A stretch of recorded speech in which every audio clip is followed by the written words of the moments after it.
Hello friends, मैं जय किशन पांडे आपका अपने इस यूट्यूब चैनल पे बहुत बहुत स्वागत करता हूँ।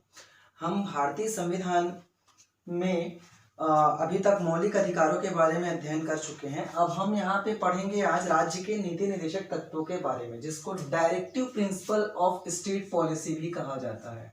Directive principles of state policy, DPSP in short इसको कहा जाता है। तो इसके बारे में हम यहाँ पे देखेंगे कि डीपीएसपी एक्चुअली में है क्या। ठीक है, देखिए जो अनुच्छेद दिए गए हैं, जैसे मैं आपको बताऊंगा, है ना। तो मैं यहाँ पे जो क्रमबद्ध दिया गया है डीपीएसपी का अनुच्छेद, उसके हिसाब से मैंने यहाँ पे नहीं बताया है, मैंने वर्गीकरण के हिसाब से बताया है। ठीक है, कि किस हिसाब से डीपीएसपी को वर्गीकृत किया गया है, कौन कौन से अनुच्छेद किस किस कैटेगरी में आते हैं। ठीक है, क्रमबद्ध रूप से भी बताऊंगा। इस वीडियो के दो पार्ट आएंगे, मतलब इस टॉपिक के दो पार्ट आएंगे।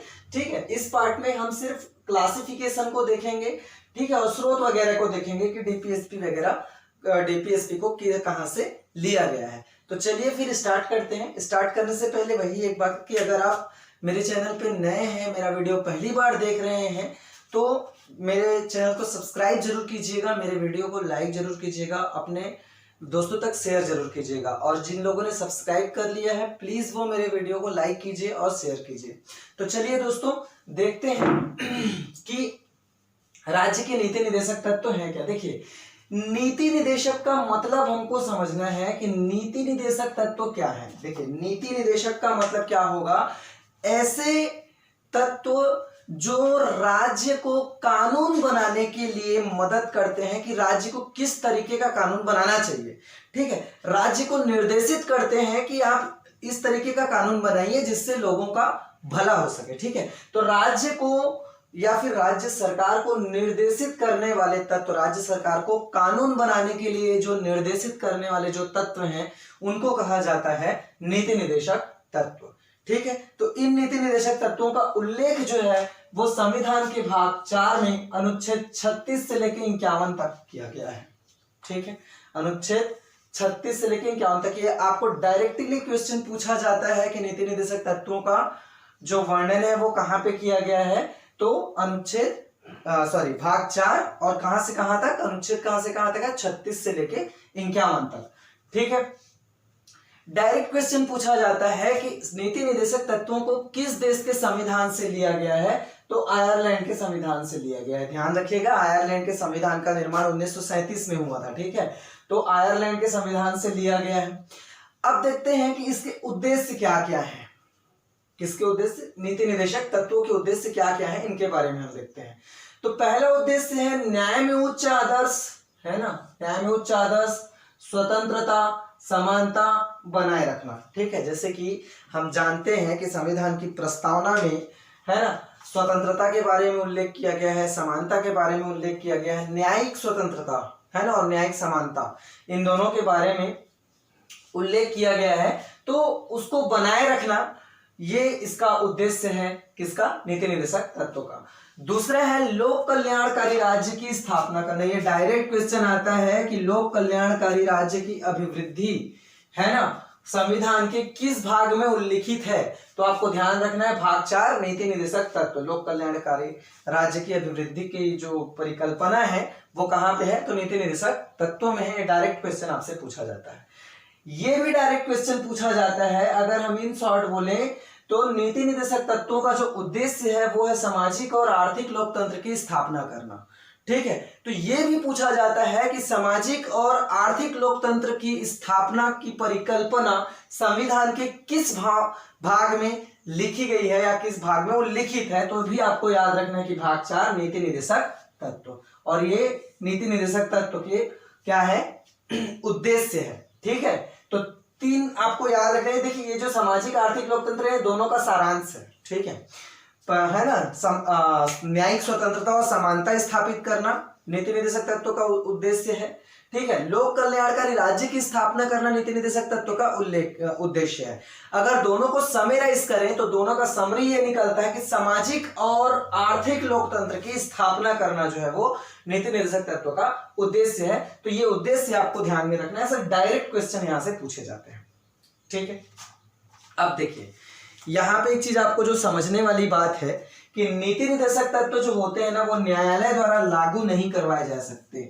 मतलब जैसे मौलिक अधिकार में केस कर दिया जाता है, मौलिक अधिकार में आप न्यायालय के पास जा सकते हैं कि मेरे मौलिक अधिकार का हनन हो रहा है, तो आप न्यायालय के पास चले गए, न्यायालय उसको लागू करवाएगा, आपको संरक्षित करेगा। लेकिन डीपीएसपी के केस में, नीति निर्देशक तत्वों के केस में आप ये बोल के न्यायालय नहीं जा सकते कि ये जो कानून आया है या जो सरकार कोई कर रहा है तो वो डीपीएसपी का उल्लंघन है। जैसे आपको मैं एक चीज बताता हूँ, एक एग्जाम्पल देता हूँ। जैसे समान काम के लिए समान वेतन, ठीक, संविधान में लिखा हुआ है, लेकिन क्या समान काम के लिए समान वेतन मिलता है? सरकारी क्षेत्र में मिलता है, लेकिन क्या सभी राज्यों में समान वेतन मिलता है? जैसे छत्तीसगढ़ में शिक्षकों का वेतन और उड़ीसा में शिक्षकों का वेतन, इसको आप कंपेयर कीजिए, कर तो वही काम रहे हैं, लेकिन डिफरेंस आप देखिए, वहां पे जो सैलरी है उड़ीसा में वो छत्तीसगढ़ के कंपेरिजन में बहुत कम है। ठीक है, तो समान काम के लिए समान वेतन नहीं मिलता है, लेकिन आप इस चीज के लिए न्यायालय नहीं जा सकते। आप न्यायालय में जाके ये नहीं बोल सकते कि ये फला मौलिक अधिकार फला नीति निर्देशक तत्व के सिद्धांत को, नीति निर्देशक सिद्धांत का क्या है, उल्लंघन है, ये सोच के आप नहीं जा सकते। ठीक है, प्राइवेट सेक्टर में तो दिखता है, एक ही स्कूल में एक ही क्लास को पढ़ाने वाले टीचर्स की सैलरी में बहुत ज्यादा डिफरेंसेस रहते हैं। तो या ये आप इस चीज के लिए ना, मतलब नीति निर्देशक तत्व का उल्लंघन हो गया करके आप न्यायालय नहीं जा सकते और न्यायालय उसे लागू नहीं करवा सकता। लेकिन जब किसी कानून के संवैधानिकता पे प्रश्न उठता है, ठीक है, जब न्यायालय ये चेक करता है कि कोई कानून जो किसी राज्य सरकार ने या किसी कभी केंद्र सरकार ने बनाया हुआ है, तो वो संवैधानिक रूप से मान्य है अथवा नहीं है, मतलब संवैधानिक है या फिर गैर संवैधानिक है, इसकी जांच जब करनी होती है तो उस समय में न्यायालय नीति निर्देशक तत्वों पे जरूर विचार करता है। वो देखता है कि क्या किसी राज्य ने या केंद्र ने जो कानून बनाया है वो नीति निर्देशक तत्वों को फॉलो करता है कि नहीं करता है, और अगर नहीं करता है तो वो उसको गैर संवैधानिक घोषित कर सकता है। ठीक है, लेकिन आप डायरेक्टली जो है नीति निर्देशक तत्वों को लागू नहीं करवा सकते। ठीक, तो यहाँ पे ये तो हो गया नीति निर्देशक तत्वों के बारे में। अब हम देखते हैं कि नीति निर्देशक तत्व को कितने भाग में बांटा गया है। तो नीति निर्देशक तत्वों को ना 3 भाग में बांटा गया है। ठीक है, 3 भाग में वर्गीकरण है, मैं बोल देता हूं। समाजवादी सिद्धांत के नीति निर्देशक तत्व है ना, पहला आप लिखिए समाजवादी सिद्धांत के नीति निर्देशक तत्व। दूसरा है गांधीवादी सिद्धांत के नीति निर्देशक तत्व, और तीसरा है उदारवादी बौद्धिक सिद्धांत के नीति निर्देशक तत्व। ये 3 कैटेगरी में डिवाइड किया गया है। पहला कौन कौन सा हो गया? समाजवादी, ठीक है, समाजवादी सिद्धांत के नीति निर्देशक तत्व, दूसरा गांधीवादी सिद्धांत के नीति निर्देशक तत्व, और तीसरा क्या हो जाएगा? उदारवादी बौद्धिक सिद्धांत के नीति निर्देशक तत्व। ये 3 कैटेगरी में नीति निर्देशक तत्वों को डिवाइड किया गया है। तो हम एक एक करके देख लेते हैं डिटेल से कि किस कैटेगरी में कौन कौन से अनुच्छेद आते हैं और कैसे उनको वहां पे डिफाइन किया गया है, क्या क्या वो प्रोवाइड कराते हैं। ठीक है, क्रमबद्ध रूप से आपको किसी भी बुक में बहुत शॉर्ट में मिल जाएगा। ठीक है, आप ल्यूसेंट की बुक ही पढ़ सकते हैं, ल्यूसेंट की बुक में क्रमबद्ध रूप से दिया हुआ है, तो वो अनुच्छेद आपको याद करने में सुविधा हो जाएगी। लेकिन ये जो क्लासिफिकेशन मैं बता रहा हूँ ना, ये जनरली सभी बुक में नहीं मिलता है। ठीक है, तो ये आपको विशेष पड़ जाएगा। और जैसे आप सिविल सर्विस वगैरह की तैयारी करते हैं ना, तो वहां पे इससे संबंधित क्वेश्चन पूछा जाता है। डीपीएसपी ये जो पार्ट में बताया, ये फ्रीक्वेंट एग्जाम्स में पूछे जाते हैं। लेकिन कॉन्सेप्ट में अगर हम जाए ना, डीपीएसपी के कहना चाहिए कॉन्सेप्ट, मतलब डीपीएसपी का जो फिलोसॉफी है, अगर वहां पे हम बात करें तो ये जो क्लासिफिकेशन है ना, समाजवादी, गांधीवादी, बौद्धिकवादी, इनसे क्वेश्चन पूछे जाते हैं। ठीक है, इसलिए मैं इसको क्या कर रहा हूं, और नेक्स्ट पार्ट में मैं आपको क्रमबद्ध रूप से भी बता दूंगा कि क्रम कैसा है, सीक्वेंस क्या है। ठीक है, तो अभी इसको देख लेते हैं, समाजवादी सिद्धांत के नीति निर्देशक तत्व। देखिए, समाजवादी सिद्धांत का मतलब क्या है कि ये जो नीति निर्देशक तत्व हैं, जिनको हम समाजवादी नीति निर्देशक तत्व कह रहे हैं, ये सामाजिक लोकतंत्र की स्थापना करने तथा लोक कल्याणकारी राज्य की स्थापना करने के लिए मार्ग प्रशस्त करते हैं। ठीक है, समाजवादी जो सिद्धांत के नीति निर्देशक तत्व हैं, ये लोक कल्याणकारी राज्य की स्थापना करने के लिए मार्ग प्रशस्त करते हैं, और इसीलिए इन्हें क्या कहा जाता है? समाजवादी नीति निर्देशक तत्व कहा जाता है। तो देखते हैं इसमें कौन कौन से अनुच्छेद आते हैं। इसके अंतर्गत आते हैं अनुच्छेद 38, ठीक है, अनुच्छेद 38, अनुच्छेद 39, 39 में 39 क ख ग तीनों आ जाएंगे, अनुच्छेद 41, अनुच्छेद 42, अनुच्छेद 43, अनुच्छेद 43 क और अनुच्छेद 47। ठीक है, तो 1 2 3 4 5 6 7 8 9 अनुच्छेद जो है वो समाजवादी मौलिक नीति निर्देशक तत्वों के अंतर्गत आते हैं। ठीक है, तो आप इनको ध्यान रखिएगा, ये डायरेक्टली भी आपसे पूछ लिए जाते हैं। ये जो अनुच्छेद है ये डायरेक्टली पूछ लिए जाते हैं, या फिर कॉन्सेप्चुअल मतलब 4-5 आर्टिकल लिख दिया जाएगा वहां पे और आपसे पूछा जाएगा कि इसमें से कौन सा जो है वो गांधीवादी है, कौन सा समाजवादी है, कौन सा बौद्धिकवादी है, आप अलग से उसको बताइए, ऐसा पूछ लिया जाता है। या अनुच्छेद की संख्या लिख दी जाएगी और बोल दिया जाएगा कि इसमें से कौन कौन सा अनुच्छेद गांधीवादी है, आप उसको सेपरेट कर दीजिए। ठीक है, तो इस तरीके से ये पूछा जाता है, इसलिए मैं इसको बता रहा हूं। ठीक है, तो आई होप कि आपको ये क्लियर हुआ होगा कि मैं इसको क्यों बता रहा हूं। ठीक है, तो चलिए देखते हैं समाजवादी कौन कौन से अनुच्छेद। अनुच्छेद 38, अनुच्छेद 39 क, 39 ख, 39 ग, अनुच्छेद 41, अनुच्छेद 42, अनुच्छेद 43, अनुच्छेद 43 क और अनुच्छेद 47 जो है समाजवादी नीति निर्देशक तत्वों के अंतर्गत आते हैं। ठीक है, तो चलिए देखते हैं अनुच्छेद 38 क्या कहता है। अनुच्छेद 38 कहता है कि राज्य लोक कल्याण की अभिवृद्धि के लिए सामाजिक व्यवस्था बनाएगा, ठीक है, जिससे नागरिकों को सामाजिक, आर्थिक और राजनीतिक न्याय मिल सके। ठीक है, मतलब समाज में रहने वाले लोगों को का सामाजिक रूप से शोषण ना हो, समाज में सामाजिक रूप से वो इक्वल रहे, समाज में उनकी आर्थिक तंगी ना हो, ठीक है, और राजनीतिक रूप से उनको बराबर न्याय मिले, इस चीज की व्यवस्था करना जो है वो राज्य का कर्तव्य होगा। अब इसके लिए बहुत सारी योजनाएं चलाई जाती है। ठीक है, जैसे सामाजिक सुरक्षा योजना में पेंशन वगैरह जो दिया जाता है। ठीक है, आर्थिक में भी आ जाएगा वो, पेंशन वगैरह जो है वो आर्थिक में भी आ जाता है। और इसके अलावा जो है बहुत सारी योजनाएं यहाँ पे चलती हैं। तो ये राज्य का कर्तव्य होगा कि लोक कल्याण की वृद्धि के लिए वो क्या करेगा, सामाजिक व्यवस्था बनाएगा, ये कहता है अनुच्छेद 38। ठीक है, इसके बाद इंपॉर्टेंट है ये अनुच्छेद 39। ठीक है, ये इंपॉर्टेंट है, इसको आपको एमपी मार्क कर लेना है। ठीक है, बहुत ज्यादा पूछा जाता है यहाँ पे। यहाँ पे जो इंपॉर्टेंट है वो समान न्याय और निशुल्क विधिक सहायता उपलब्ध कराना। ठीक है, सभी लोगों को समान न्याय उपलब्ध कराना, और जो गरीब वर्ग है, जो वकीलों के फीस वगैरह नहीं दे सकते, उनको निशुल्क विधिक सहायता उपलब्ध कराया जाना, ये भी राज्य का कर्तव्य होगा। साथ ही साथ समान कार्य के लिए समान वेतन सुनिश्चित करना, ये भी राज्य का कर्तव्य होगा। ठीक है, तो यहां से डायरेक्टली तो यही पूछा जाता है कि समान कार्य के लिए समान वेतन कौन से अनुच्छेद में दिया गया है, तो अनुच्छेद 39 का। ठीक है, कभी कभी खाली अनुच्छेद 39 ही दे दिया जाता है, तो कंफ्यूजन में नहीं आना है कि अनुच्छेद 39 का है तो हम अनुच्छेद 39 को कैसे लें, वो आप ऑप्शन में देख लेना कि अनुच्छेद 39 का दिया है या नहीं दिया है। अगर अनुच्छेद 39 का दिया है तो आप अनुच्छेद 39 का को लगाएंगे, और अगर खाली अनुच्छेद 39 दिया हुआ है, 38, 39, 40, 41 ऐसा दे दिया है तो आप 39 को लगाएंगे। ठीक है, तो समान न्याय और निःशुल्क विधिक सहायता भी डायरेक्ट पूछ लिया जाता है कि कौन से अनुच्छेद में समान न्याय का उल्लेख है। ठीक है, तो अनुच्छेद 39 का।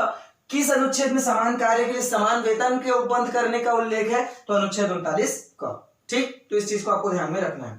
इसके अलावा अनुच्छेद 39 ख क्या कहता है कि कोई भी अगर सार्वजनिक धन है तो उसका स्वामित्व और नियंत्रण इस प्रकार करना कि वह सार्वजनिक हित का सर्वोत्तम साधन हो सके। मतलब जो सार्वजनिक धन है वह सार्वजनिक रूप से सभी के लिए लाभदायक हो, इस चीज की व्यवस्था करना भी किसका कर्तव्य है, ये राज्य का ही कर्तव्य है। ठीक है, तो आई होप इतना आपको समझ में आया होगा।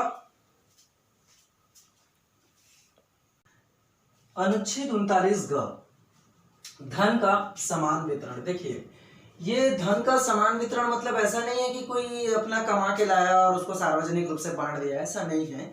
जो सार्वजनिक धन है उसके समान वितरण के बारे में यहाँ पे बात कही गई है। जो टैक्स वगैरह से जाता है ना, उस धन के समान वितरण के बारे में बात कही गई है। ऐसा नहीं है कि कोई एक जने बेचारा मेहनत करके कमा के ला रहा है और उसके बाद उसको फिर पूरे मोहल्ले को बांट दिया बराबर रूप से, तो वैसे में मोहल्ले के लोग निकम्मे हो जाएंगे, ठीक है, वो कमाना बंद कर देंगे। तो ऐसा नहीं है। ये एक्चुअली में धन का समान वितरण कहने का मतलब है कि जो टैक्स वगैरह जो जाता है ना, उसको समान रूप से सभी लोगों को बराबर बराबर बांटना, ठीक है। तो इसके लिए जो गवर्नमेंट है ना, वो टैक्स को डिस्ट्रीब्यूट करने के लिए पॉपुलेशन के हिसाब से रेशियो बना के स्टेट्स को देती है, ठीक। तो ये चीज भी किया जाता है यहाँ पे। इसके बाद है अनुच्छेद 41 समाजवादी में अगर हम देखें तो कुछ दशाओं में काम, शिक्षा और लोक सहायता पाने का अधिकार, ठीक है। अब कुछ दशाओं में स्पेसिफिक किया गया है, स्पेशलाइज्ड किया गया है कि कौन कौन सी दशाओं में है। देखिए, काम और शिक्षा का तो अधिकार जो है ये नॉर्मली मिला हुआ है। लोक सहायता वगैरह जो है वो स्पेशल कंडीशन में दिया जाता है, जैसे बहुत ज्यादा कोई बीमार हो गया या किसी के घर का जो कमाने वाला व्यक्ति है वो मान लीजिए समाप्त हो गया और उसके घर में कोई अर्निंग पर्सन नहीं, तो उस सिचुएशन में कुछ कुछ योजनाएं होती हैं। उन योजनाओं के तहत राज्य सरकार जो होती, राज्य सरकार ही नहीं, मतलब जो टोटल राज्य कहने का मतलब मेरा पूरा भारत और भारत के क्षेत्र से है, ठीक है। तो जो सरकार होती है वो लोगों को सहायता उपलब्ध करवाती है। तो ये कुछ दशाओं में काम, शिक्षा और लोक सहायता पाने का अधिकार जो है वो लोगों का अधिकार है, ठीक है। लेकिन आप इस अधिकार के उल्लंघन पे केस नहीं कर सकते क्योंकि ये मौलिक अधिकार नहीं है, ठीक है। इसके बाद है अनुच्छेद 42 काम की न्याय संगत और मानवोचित दशाओं का तथा प्रसूति सहायता उपलब्ध कराना। देखिए, यहाँ पे मैं मनरेगा का एग्जाम्पल दूंगा काम की न्याय संगत और मानवोचित दशाओं के लिए। देखिए, सबसे पहला चीज क्या है कि एकदम उटपटांग से वर्क नहीं कराया जाता सरकार के द्वारा, है ना। ऐसा नहीं है कि आपको जो इलेक्ट्रिसिटी का वायर है उसको पोंछना है, ऐसा काम नहीं दिया जाएगा, ठीक है। थोड़ा अच्छा काम दिया जाएगा, है ना। तो काम की न्याय संगत दशा मतलब घर से बहुत ज्यादा दूर भी नहीं होना चाहिए कि एकदम से आपको छत्तीसगढ़ के काम करने भेज दिए उत्तराखंड, ऐसा भी नहीं होता, ठीक है। तो राज्य सरकार मतलब जो सरकार है उसका यह कर्तव्य होता है कि वह मानवोचित दशाएं मतलब घर से ज्यादा दूर ना हो ताकि अपने घर से कांटेक्ट उसका बना हुआ रहे, ठीक है। इसके अलावा मानवोचित दशाओं मतलब एक लिमिट टाइम तक उसको काम करने के लिए कहा जाए। ऐसा नहीं कि सुबह से गए और रात तक काम करा ही रहे, ऐसा नहीं है, टाइम ड्यूरेशन होता है, ठीक है। और साथ ही साथ प्रसूति सहायता, तो यहाँ पे मनरेगा में जैसे कि आप लोग देखेंगे, मनरेगा में बहुत सारी फैसिलिटीज दी जाती है महिलाओं को। अगर कोई प्रेग्नेंट है तो उसको मतलब मैटरनिटी लीव दिया जाता है, उसका पेमेंट बनते रहता है वहां पे।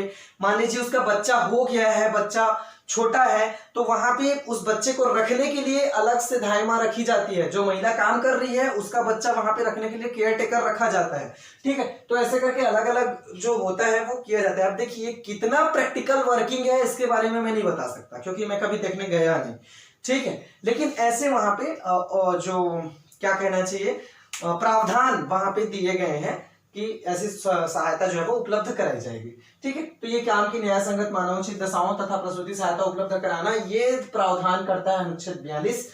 अनुच्छेद 43 कहता है कर्मकारों को निर्वाचन, मजदूरी और कुटीर उद्योगों को प्रोत्साहन। देखिए, कर्मकारों को निर्वाचन का मतलब क्या है कि यहाँ पे जो सरकारी कर्मचारी वगैरह जो होता है उनको भी निर्वाचन का अधिकार, वो भी मत वगैरह दे सकते हैं। साथ ही साथ इनका खुद का यूनियन होता है, उसमें एक अध्यक्ष का निर्वाचन, ये सब ये लोग कर सकते हैं, ठीक है। इनकी जो मजदूरी होगी वो सही तरीके से इनको मिल जाएगी, ठीक है। तो जो भी संगठित क्षेत्र या असंगठित क्षेत्र, संगठित क्षेत्र के लिए स्पेशली, या संगठित क्षेत्र का तो बोलना गलत है, संगठित क्षेत्र के जो मजदूर होते हैं उनका अपना एक यूनियन होता है और उनको ये फ्रीडम होता है कि उस यूनियन का वो अध्यक्ष या फिर उपाध्यक्ष जो है वो निर्वाचित कर सके। उनकी मजदूरी उनको समय पे भुगतान होनी चाहिए, ठीक है। साथ ही साथ असंगठित क्षेत्र के मजदूरों के लिए कुटीर उद्योगों को प्रोत्साहन देने का जो प्रावधान है वह राज्य का कर्तव्य होगा। उस प्रावधान का वह प्रावधान करता है अनुच्छेद 43, ठीक। तो इस चीज को आपको समझना है। इसके बाद है अनुच्छेद 47, ये भी समाजवादी है, ठीक है, क्योंकि समाज से रिलेटेड है। पूरे समाज का पोषाहार स्तर, जीवन स्तर को ऊंचा उठाना तथा लोक स्वास्थ्य में सुधार करने का राज्य का कर्तव्य होगा। देखिए, इसमें बहुत सारी चीजें आ जाती हैं, जैसे नशीली दवाओं का बैन करना, नशीले पदार्थों का व्यवसाय रोकना, नशे से मुक्त करना, ये सब चीजें इसी अनुच्छेद के अंतर्गत आती है। लेकिन वो गांधीवादी विचारधारा है तो उसको हम लोग वहां पे देखेंगे। सामाजिक स्तर पे अगर हम देखें तो पोषाहार स्तर को ऊंचा उठाना, जैसे इसमें सरकार बहुत सारे काम करती भी है ना। आंगनबाड़ी की सहायता से आयरन की गोलियां प्रोवाइड कराना, है ना, और बच्चों को पोषक पौष्टिक आहार उपलब्ध कराना, ये सब काम करती है गवर्नमेंट, ठीक है। इसके अलावा लोक स्वास्थ्य के सुधार के लिए निरंतर कार्यरत है। हालांकि मैं नहीं कहता कि बहुत अच्छी सुविधा मिल जा रही है अभी, लेकिन फिर भी सुधार होते जा रहा है और सुधर रहा है। ठीक है, तो ये उपबंध करता है अनुच्छेद 47 कि राज्य का यह कर्तव्य होगा कि वह लोगों के पोषाहार स्तर को, जीवन स्तर को ऊंचाए और लोक स्वास्थ्य का सुधार करने का कार्य करे। ठीक है, तो ये चीज हो गया। तो ये तो हो गया समाजवादी डीपीएसपी के बारे में। अब हम बात करेंगे गांधीवादी विचारधारा से प्रभावित जो राज्य के नीति निर्देशक तत्व हैं उनके बारे में। देखिए, ये गांधीवादी विचारधारा से प्रभावित हैं और उन आदर्शों से प्रभावित हैं जो गांधी जी ने स्वतंत्रता संग्राम के समय में जो नीतियां अपनाई थी उन आदर्शों से प्रभावित हैं। ठीक है, जैसे गांधी जी कहते थे कि ग्राम पंचायत का गठन होना चाहिए, गांधी जी कहते थे कि कुटीर उद्योग को बढ़ावा दिया जाना चाहिए, इसीलिए उन्होंने चरखे से सूत काटने का जो टेक्निक था उसको पूरा ये किया, मतलब प्रसारित किया। तो उसका कारण क्या था? कुटीर उद्योग को बढ़ावा देने के लिए। ठीक है, तो ये गांधीवादी विचारधारा से संबंधित हैं और उन्हीं चीजों का यहाँ पे व्यवस्था करते हैं। तो चलिए देखते हैं गांधीवादी विचारधारा के अंतर्गत कौन कौन से अनुच्छेद आते हैं। तो अनुच्छेद 40, 43, 46, 47 और 48। देखिए, यहां से कुछ अनुच्छेद समाजवादी में भी आते हैं, जैसे आपका अनुच्छेद 43 ये समाजवादी है, अनुच्छेद 47 भी समाजवादी है। ठीक है, तो ये दो चीज आपको ध्यान में रखना है। अब चलिए देख लेते हैं कि क्या क्या कहता है। तो सबसे पहला जो गांधीवादी विचारधारा से संबंधित है वो है अनुच्छेद 40, जो ये कहता है कि ग्राम पंचायतों का गठन कर स्वशासन की इकाई के रूप में कार्य करने की शक्ति प्रदान करना। ठीक है, ग्राम पंचायतों का गठन करना, ग्राम पंचायतों को शक्ति प्रदान करना और ग्राम पंचायतों को स्वशासन की इकाई के रूप में कार्य करने की छूट देने का जो मतलब क्या कहना चाहिए कर्तव्य है वो राज्य का है। ठीक है, राज्य जो है ग्राम पंचायत गठन करेगा और ये चीज किया जाएगा, है ना। तो अनुच्छेद 40 के तहत ये गांधीवादी विचारधारा में आता है। इसके बाद है अनुच्छेद 43। तो मैं आपको बताया कि ग्रामीण क्षेत्रों में कुटीर उद्योग को प्रोत्साहन देना, है ना, कुटीर उद्योग को प्रोत्साहन देना गांधीवादी विचारधारा है।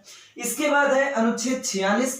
अनुच्छेद 46 कहता है अनुसूचित जाति, अनुसूचित जनजाति और समाज के कमजोर वर्ग के शैक्षणिक व आर्थिक हितों को प्रोत्साहन और सामाजिक अन्याय और शोषण से सुरक्षा करना। देखिए, महात्मा गांधी ने जो अछूत उद्धार का कार्यक्रम किया था उससे प्रभावित है ये डीपीएसपी का सिद्धांत अनुच्छेद 46। ठीक है, उस किससे प्रभावित है? महात्मा गांधी द्वारा चलाए गए अछूतोद्धार हरिजनोद्धार कार्यक्रम से प्रभावित है। ठीक है, तो अनुसूचित जनजाति, अनुसूचित जाति और समाज के कमजोर वर्ग के शैक्षणिक व आर्थिक हितों को प्रोत्साहन देना और सामाजिक अन्याय और शोषण से सुरक्षा करना, ये उपलब्ध कराता है अनुच्छेद 46। ठीक है, ठीक है। अनुच्छेद 47। देखिए, अनुच्छेद 47 समाजवादी भी है और वहां पे पोषाहार स्तर, जीवन स्तर सामाजिक रूप से था। यहाँ पे गांधीवादी विचारधारा ये थी कि गांधी जी नहीं चाहते थे कि समाज में नशा पनपे। ठीक है, तो वो नशे के विरोधी थे। तो उस संदर्भ में यहाँ पे है कि स्वास्थ्य के लिए हानिकारक नशीली दवाओं, मदिरा, ड्रग और के औषधीय उपयोग के अलावा अन्य उपयोग पर प्रतिबंध। देखिए, मदिरा वगैरह जो होता है वो औषधीय उपयोग भी किया जाता है शरीर की प्रतिरोधक क्षमता के लिए इसको, और खांसी कफ वगैरह को ठीक करने के लिए इसका उपयोग किया जाता है अल्कोहल का। ठीक है, मतलब मदिरा कहने का मतलब ये नहीं है कि भट्टी चले गए और खांसी हो रही है तो वहां से दारू लेके पी लिए, ऐसा नहीं है। ठीक है, वो दवाई के फॉर्म पे उसका उपयोग किया जा सकता है और बाकी चीजों के फॉर्म पे, जैसे जो अल्कोहल कंजम्पशन वगैरह करते हैं ना, पीते हैं या सिगरेट पीते हैं या फिर और कुछ करते हैं, तो उन चीजों को बैन करने के लिए, बैन करने का जो कर्तव्य होगा वो राज्य का कर्तव्य होगा। लेकिन क्या राज्य दारू को बंद करता है? ठीक है, यहाँ तो होम डिलीवरी करा दी जा रही है मदिरा की। ठीक है, तो बंद करना तो दूर का बात है। ठीक, तो ये भी एक मतलब उसको बैन करना राज्य का कर्तव्य होगा, लेकिन वो करता नहीं है, लेकिन और आप उस पर केस भी नहीं कर सकते। ठीक है, तो करता नहीं है राज्य, और लेकिन उसको बंद करना राज्य का कर्तव्य होगा। ठीक है, इसके बाद देखते हैं अनुच्छेद 48 कहता है गाय, बछड़ा और अन्य दुधारू पशुओं की हत्या पर रोक। ठीक है, देखिए अनुच्छेद 48 जो है आपका क्या बोलते हैं इसको, गांधीवादी भी है और उदार बौद्धिकवादी भी है। ठीक है, अनुच्छेद 48, तो इस चीज को आपको ध्यान में रखना है। तो गांधी जी का विचार था कि जो दुधारू पशुएं होती है ना, उनको उनकी हत्या बंद की जाए, बल्कि उनका नस्ल सुधार किया जाए, जिससे दूध जो है वो ज्यादा उत्पन्न हो सके और लोगों को रोजगार मिल सके। ठीक है, तो अनुच्छेद 48 उसी की व्यवस्था करता है। राज्य का यह कर्तव्य होगा कि गाय, बछड़ा और अन्य दुधारू पशुओं की हत्या या फिर कुर्बानी वगैरह पे रोक लगाया जाए तथा उसमें नस्ल सुधार किया जाए। ठीक है, तो ये राज्य का कर्तव्य होगा। तो ये तो हो गए गांधीवादी विचारधारा से प्रभावित नीति निर्देशक तत्व। अब हम देखते हैं उदारवादी बौद्धिक सिद्धांत से प्रभावित नीति निर्देशक तत्व। ठीक है, ये उदारवादी विचारधारा से प्रभावित है। ठीक है, और इसमें कौन कौन से अनुच्छेद आते हैं? तो इसमें आता है अनुच्छेद 44, अनुच्छेद 45, अनुच्छेद 48, 48A, अनुच्छेद 49, अनुच्छेद 50 और अनुच्छेद 51। तो देखते हैं अनुच्छेद 44 क्या कहता है। अनुच्छेद 44 कहता है कि भारत के समस्त राज्य क्षेत्र में जो नागरिक हैं उनके लिए समान सिविल संहिता, मतलब समान नागरिक कानून जो है वो लागू करना। ठीक है, ये राज्य का कर्तव्य होगा। लेकिन आज तक आजादी की इतने सालों के बाद भी पूरे देश में संविधान लागू है, लेकिन ये संविधान सभी नागरिकों पे समान रूप से लागू नहीं है और सभी राज्य में जो नागरिक रहते हैं उन पे कॉमन सिविल लॉ जो है वो लागू नहीं है। जैसे मैं इसका एक एग्जांपल बताता हूँ। जैसे ये इसी में बात करते हैं मदिरा वाले में। एक स्टेट में मदिरा बनाना है ना और कंजप्शन करना लीगल है, दूसरे में इलीगल है। ठीक है, आप दूसरे स्टेट में अल्कोहल जो है प्रोडक्शन नहीं कर सकते। जैसे छत्तीसगढ़ में लीगल है, आदिवासियों को छूट मिला रहता है। ठीक है, कुछ हद तक। अब उससे ज्यादा बनाएंगे तो वो लीगल नहीं है। लेकिन कुछ स्टेट ऐसे हैं जहां पे आप बिल्कुल बना ही नहीं सकते। ठीक है, जैसे कि आपका उत्तराखंड वाला जो एरिया है, ठीक है, उत्तराखंड हो गया, आपका हरियाणा हो गया, यहाँ पे आप बिल्कुल भी नहीं बना सकते, घर में अपना प्रोडक्शन नहीं कर सकते। हरियाणा, पंजाब, इधर का जो एरिया है। ठीक है, लेकिन छत्तीसगढ़ में कर सकते हैं, उड़ीसा में कर सकते हैं। ठीक है, आप असम सिक्किम में चले जाइए, वहां पे बना सकते हैं, कोई दिक्कत नहीं। ठीक, वैसे ही प्रोस्टिट्यूशन के लिए बात करें तो एक स्टेट में प्रोस्टिट्यूशन लीगल है और दूसरे स्टेट में नोटरी करा के लाइसेंस दिया जाता है लीगल बनाने के लिए, प्रोस्टिट्यूशन के लिए। ठीक है, तो ये चीजें हैं यहाँ पे। तो समान नागरिक संहिता जो है ना वो पूरे देश में कहीं पे लागू नहीं है, लेकिन इसको लागू करना चाहिए और इसको लागू करवाना राज्य का कर्तव्य होता है। ठीक, इसके बाद बात करते हैं अनुच्छेद 45। तो ये अनुच्छेद 45 कहता है कि 14 वर्ष तक के बच्चों को अनिवार्य और मुफ्त शिक्षा उपलब्ध कराना। इसमें आप लोग को ध्यान रखना है कि 86वें संविधान संशोधन के द्वारा, ठीक है, 86वें संविधान संशोधन 2000 है शायद। ठीक है, तो 86वें संविधान संशोधन के द्वारा इसमें परिवर्तन किया गया है और इस धारा को, इस अनुच्छेद को यहां से हटा के अनुच्छेद 21A में डाल दिया गया है। मतलब अब ये जो आर्टिकल है यह मौलिक कर्तव्य बन गया है। बच्चों को जो शिक्षा उपलब्ध कराना राज्य का कर्तव्य था, ये बच्चों का मौलिक अधिकार बन गया। कर्तव्य बोल दिया था मैं, सॉरी। ठीक है, राज्य का कर्तव्य था, उसको क्या कर दिया गया है, मौलिक अधिकार बना दिया गया है। मतलब 14 वर्ष तक के बच्चे को अगर शिक्षा नहीं मिलती है तो वो केस कर सकता है अपने माँ बाप के ऊपर कि वो लोग उसे नहीं पढ़ा रहे हैं। ठीक है, तो ये चीज हो सकता है। तो अनुच्छेद 21A में डाल दिया गया है 86वें संविधान संशोधन के द्वारा अनुच्छेद 45 को। और अनुच्छेद 45 क्या कहता है, 14 वर्ष तक के बच्चों को अनिवार्य और मुफ्त शिक्षा। तो अभी RT जो चलता है, ठीक है, वो अनुच्छेद 21A के तहत चलता है। इसके बाद है अनुच्छेद 48। हम यहाँ पे भी देखें अनुच्छेद 48। ठीक है, तो अनुच्छेद 48 क्या कहता है कि कृषि और पशुपालन, देखिए यहाँ पे भी वही है, नस्ल सुधार करना वैज्ञानिक ही होता है। ठीक है, तो अनुच्छेद 48 कहता है कि कृषि और पशुपालन को आधुनिक और वैज्ञानिक तरीके से या वैज्ञानिक प्रणाली से करना, जिसमें नस्ल सुधार वगैरह सभी आ जाते हैं। ठीक है, तो इस चीज को करना। इसके बाद है अनुच्छेद 48A, ये इंपॉर्टेंट है। ठीक है, इसको इंपॉर्टेंट मार्क कर लीजिएगा। ठीक है, तो अनुच्छेद 48A इंपॉर्टेंट है। इसमें कहता है कि पर्यावरण का संरक्षण तथा संवर्धन करना तथा वन व वन्य जीवों का संरक्षण व संवर्धन। अब इसी अनुच्छेद के तहत है ना जो project tiger, project elephant, national park, ये सब जो दिखाई देता है ना वो इसी अनुच्छेद के कारण है। ठीक है, तो इस चीज को आपको ध्यान में रखना है। अनुच्छेद 49, ये भी डायरेक्ट क्वेश्चन पूछा जाता है, इसको भी आपको इंपॉर्टेंट मार्क करके रखना है कि राष्ट्रीय महत्व के स्मारक व स्थान का संरक्षण। राष्ट्रीय महत्व के स्मारक जैसे ताजमहल हो गया, लाल किला हो गया, हमारे आसपास में जितने ऐतिहासिक स्थल जो मिल जाते हैं, जैसे हमारे गांव में भी है, ठीक है, छत्तीसगढ़ में बहुत सारे हैं, तो उनको संरक्षित करने का जो दायित्व होगा वो राज्य का होगा। ठीक है, तो ये कहता है अनुच्छेद 49, राष्ट्रीय महत्व के स्मारक व स्थान का संरक्षण करना। इसके बाद है अनुच्छेद 50, ये भी इंपॉर्टेंट है, इसको भी आपको इंपॉर्टेंट मार्क करके चलना है। न्यायपालिका और कार्यपालिका का पृथक्करण किस अनुच्छेद के द्वारा किया गया है, तो वो किया गया है अनुच्छेद 50 के द्वारा। ठीक है। इसके बाद है अनुच्छेद 51, ये भी इंपॉर्टेंट है, तो कई बार पूछा जा चुका है। ठीक है, अंतरराष्ट्रीय शांति और सुरक्षा की अभिवृद्धि किस अनुच्छेद में किया जाता है? ठीक है, तो अनुच्छेद 51 में किया जाता है। ठीक, अंतरराष्ट्रीय शांति और सुरक्षा की अभिवृद्धि करना तथा राष्ट्रों के बीच न्यायपूर्ण व सम्मानपूर्ण संबंधों को बनाए रखना, यह अनुच्छेद 51 में कहा गया है। तो ये कुछ चीजें हैं डीपीएसपी से संबंधित, इसको कितने भाग में विभाजित किया गया है, ये पहला पार्ट था। दूसरे पार्ट में हम नीति निर्देशक सिद्धांतों का जो क्रमबद्ध विवरण है उसको देख लेंगे, और साथ ही साथ नीति निर्देशक सिद्धांतों का मौलिक अधिकार में से क्या डिफरेंस है, नीति निर्देशक सिद्धांतों की क्या आलोचना की गई है और क्रियान्वयन के लिए क्या क्या किया है सरकार ने, मोटे तौर पे देखेंगे, बहुत सारे नीतियों को नहीं देखेंगे, 2-4 नीतियां हम लोग उसमें दूसरे पार्ट में देख लेंगे। तो आई होप कि आपको ये पहला पार्ट, ये वीडियो पसंद आया होगा, आपको समझ में आया होगा। तो ठीक है दोस्तों, आप मेरे को कमेंट करके बताइएगा कि आपको ये वीडियो कैसे लगा। तो बने रहिए मेरे साथ, देखते रहिए मेरे वीडियोस को। Thank you friends, thank you for watching.